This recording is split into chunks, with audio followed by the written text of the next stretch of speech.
What's up mga ka-cyclista? Nagbabalik naman po ako. So ito na po yung bago na pong bike vlog. So continuation po pala ito sa ating bike history or history of bike. So guys, bago po pa tayo magsimula, mag-subscribe po kayo sa channel ko at saka i-click nyo na rin po yung notification bell para ma-notify din po kayo sa mga upcoming future videos dito sa channel ko.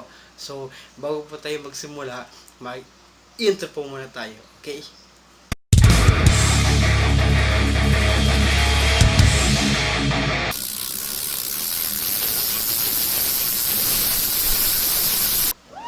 So mga kasyklista, nagbabalik po tayo. So, ang bike history or history of bikes po natin ngayon ay isa sa pinaka maliit na bike, pero hindi lang siya maliit, pwede din siyang maging electric bike. So meron din siyang motor at saka pwede rin siyang meron din siyang rear derailleur or shifter. Okay guys, alam niyo na ba kung ano ito? So ito po pala yung mga folding bikes. So ang mga folding bikes pala ay napaka-easy and compact talaga siya. So hindi naman siya gaano pero nag-known na po talaga siya dahil sa mga electric. So nagiging dahil may battery na po siya, so kailangan na din ng mga tao ng mga folding bikes. At saka sa word pa lang na folding bikes, ma-fold talaga siya. So in case na maabutan ka ng ulan, so pwede mo siyang itiklop, pwede mo siyang i-fold para maisakay mo siya sa taxi, maisakay mo siya sa Uber, at saka maisakay mo rin siya sa jeep, masakay mo rin sa train, LRT dyan sa Luzon. So sa Luzon talaga, madali lang talaga makasakay ng mga LRT or MRT. So pwede na talaga. So guys, magsisimula na po tayo. Ito po yung history of bikes or bike history episode number 4. Ito po yung folding bikes. So guys, magsisimula na po tayo. So the beginnings of folding bicycle. So ito po yung mga bicycle. So ito po yung bike kasi. So nandito ko lang siya, isinulat ko lang talaga siya. So asa na ba yun? Okay guys, so ano pala to? Para nawala na yata ako. So folding bikes are very practical and efficient means for transport.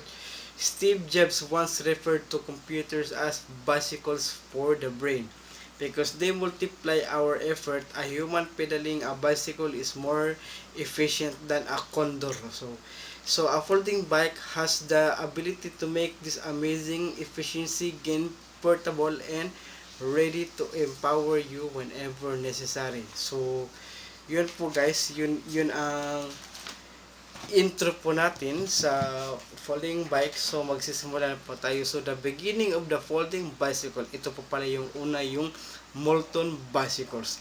Even though folding bikes seem novel, they have a long history. So mataas na history. So collapsible bikes have existed ever since the invention of the safety bicycles in 1886. So matagal na pala. So there have been many interesting development on this front. So especially as modes of transport used by the paratroopers. But the history of modern folding bike started really with the invention of the Moulton bike, invented by Sir Alex Moulton, which although was not a folding bike, paved the way for small wheel bicycle. So ginagamit pala ito, so noong 1886 ginagamit pala ito sa mga paratroopers for modes of transportation. So kapag nakaano na sila sa eroplano sa kanilang helicarrier, at saka pag nakalabas na sila ano talaga nila, ikakarga nila yung mga bike para pagdating nila sa land, so doon na sila pagdating ng mga trooper sa land, so doon na sila magbabike na kagad. So yun po yun, napaka bright na idea ni Sir Alex Moulton din pala. So in the late 1950s din, disillusioned with the design of the classic bicycle. So si Alex Moulton nagset about creating a new design. So he thought the classic diamond frame was inconvenient to mount, difficult to adjust for size, and not suitable for both sexes, and that ladies open frame bicycles without the top tube of the diamond frame were structurally compromised for ease of use. So he believed that classic bicycles, especially with small frames and smaller wheels known as shopper bicycles, so ibig sabihin ng shopper bicycles ay yung may mga basket sa harap at sa likod. So yun po yun. Uncomfortable siya sa pag-ride without the use of wide, low pressure tires which increase rolling resistance. So nag-easily fit emerging societal commuting patterns in the developed world, which often combine more than one form of transport. Noong 1962 man, November 1962, he showed his newly designed bike at the Earl's Court Cycle Show. So nakapag-design na naman siya ng bago noong 1962 sa Earl's Court Cycle Show. So, having sought for several years to make an innovative design, he had discussed with Rayleigh the possibility of collaborating with a company. When the negotiations did not work out, he decided to go it alone and set up Moulton Bicycles Limited. So, kapag hindi nag-work yung collaboration niya kay Rayleigh, so mag-decide na lang siyang kung kapag hindi nag-work out yung ibig sabihin pala ito, kapag hindi nag-work out yung negotiation ni Moulton at ni Rayleigh, magde-decide na lang siya na magtayo ng kanyang sariling bike shop, itong Moulton Bicycles Limited. So bicycle historian Hadlan said, in the bicycle world, this was the equivalent of Decca turning down the Beatles. So yun po yung ibig sabihin. So meron pong concept sa bisikleta na nag-remain talaga pretty much unchanged since Victorian times, which is small wheels, high saddle, and rubber suspensions. Moulton's design was a radical departure from this traditional shape. So ito po yung sinasabi niya sa frame cycle design. Born out of my resolve to challenge and improve upon the classic bicycle with its diamond frame and large wheels, which has locked bicycle design into that form, since the pioneering work in England of Starley and others at the end of the 19th century. So yun po yung sinabi niya. So, considered na rin na sinabi ni Moulton na small wheels with high pressure tires would result in less rolling resistance. So, at ito pa yung additional niya, less inertia and hence greater acceleration. So, he then went on to develop a range of high pressure tires in cooperation with Dunlop. So, the month after it, cyclist John Woodburn broke the Cardiff to London record on a company's speed model. Nag-average siya ng 24 miles per hour over a distance of 162 miles and keeping the Moulton name. So, nag-adapt na din sila sa Raleigh 20. So, ito po yung Raleigh 20. So, being convinced by the success of the Moulton bike, nag-purchase the rights to produce the bike. So one of the Rayleigh's answers to the Moulton was the Raleigh 20. So also known as the Raleigh Shopper and sold under some of Rayleigh's other captive brand names. Some also were made in Canada and New Zealand. So nag-grow nag-grow po yung Raleigh 20 na folding bike, at saka napunta na rin siya sa Canada sa New Zealand. So ano pa dito, with an important difference, the frame had a simple middle hinge that allowed the bike to be folded in half and stored away. So ang disenyo pala nito ay still one of the most popular hinge designs in folding bikes. So while the 20 lacked the Molton's full suspension, it was inexpensive and rugged and fun to ride. So masarap siya sasakyan. Tsaka yung 20-inch wheels niya ay easy to get tires for. Ibig sabihin na madali lang pala mahahanap yung ganitong gulong na 20 inches. So the next naman iteration of folding bikes ay itong Bickerton bicycle. So following the success of the Raleigh 20 in similar models, itong Harry Bickerton was inspired to create the Bickerton Portable. So ito yung picture. So bicycle was made entirely of aluminum profiles without any welds. So aluminum lang siya, at saka hindi na kailangan pang i-welding siya. So yung bike niya ay may pagka-interesting fold. Yung handlebars niya ay telescopic bullhorn design, in the bike brakes in the middle.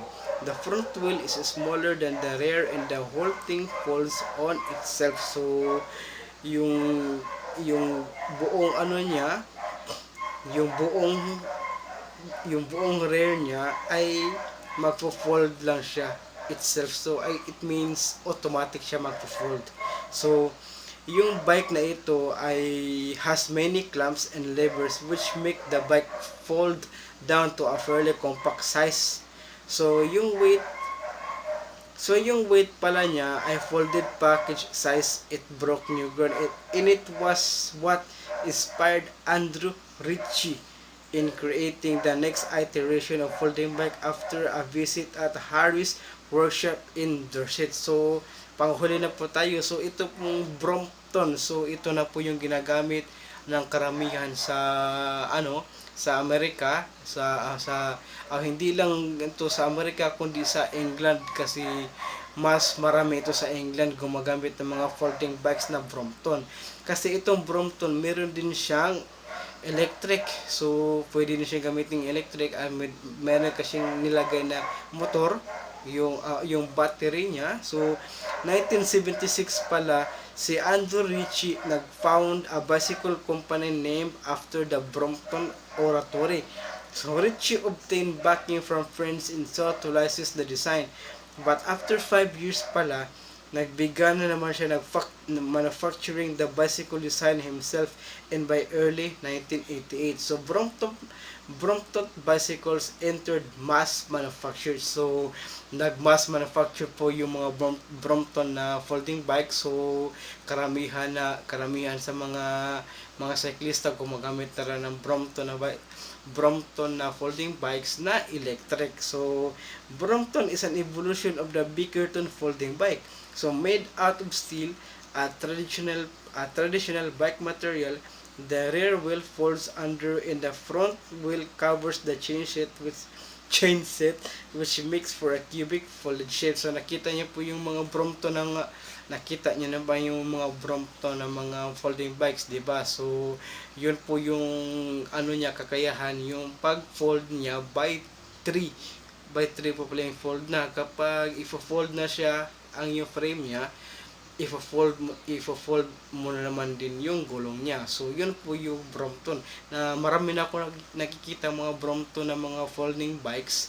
So hindi lang kasi normal na folding bike yung Brompton, meron din kasi mga electric na Brompton folding bikes. So guys, yun na po yung ating episode 4 ng bike history or history of bikes, yung folding bike. So sana magustuhan niyo po yung video na ito, at sa susunod At sa susunod po, meron na naman po ako mga bagong video. So, abang-abang na lang po kayo sa mga videos dito sa channel ko kasi marami pa po akong ibibigay sa inyo para para may matutunan din kayo dito sa channel ko. So, hindi lang sa pagbibili ng mga bikes, hindi lang sa pagbibili ng mga bike parts, helmets, mga tools at iba-iba pa. So, ito po sa channel ko, marami po kayong matutunan kasi lots of educational about bicycles and also lots of everything that's what's that what's in the world of bicycles. So marami pa po akong i-share para sa inyo about bicycles. So guys, ito po yung channel ko. This is not just about bike accessories, bike helmets, bike parts, yung mga iba't iba pa mga klase ng mga bisikleta, merong hybrid, merong MTB, merong road bike, merong gravel, merong kan ano-ano pa. So maraming klase mga bikes, di ba? So hindi po natin alam kung sa mga near future marami pang dumating na mga bike. So abang-abang lang po tayo sa mga bagong mga bikes kasi dito sa channel na ito, this is where you belong. Dito nyo matutunan ang iba't ibang klase ng mga bikes, di ba? So guys, my name is Randolph and I am from Cebu and I am the tech cyclist, the Cebuano bike vlogger. Thank you for watching. Hope you enjoy watching and please don't forget to subscribe to my channel and also click the notification bell para ma-notify din po kayo sa mga bago kong upload videos dito sa YouTube channel ko. So guys, keep on supporting my channel and I will give you back what you want because here in my channel nothing is impossible because hahanapin ko